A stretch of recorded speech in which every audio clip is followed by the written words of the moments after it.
Isa ito sa gawa ni Willard Bumuya, taga Ifugao na nasa Benguet, nagmimina, isang minero. Napakaganda yung ito, tornilyo lang ginawa niya, pero yan, maganda pa rin yung pagkakagawa.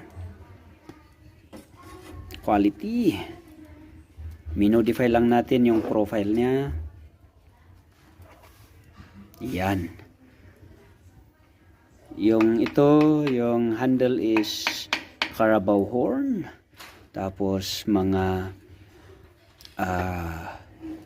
copper. Yung handguard at saka itong ferrule dito. Yan. So, nasubukan natin. It's very nice knife with its size. Shout outs, Manong Willard Bumuya.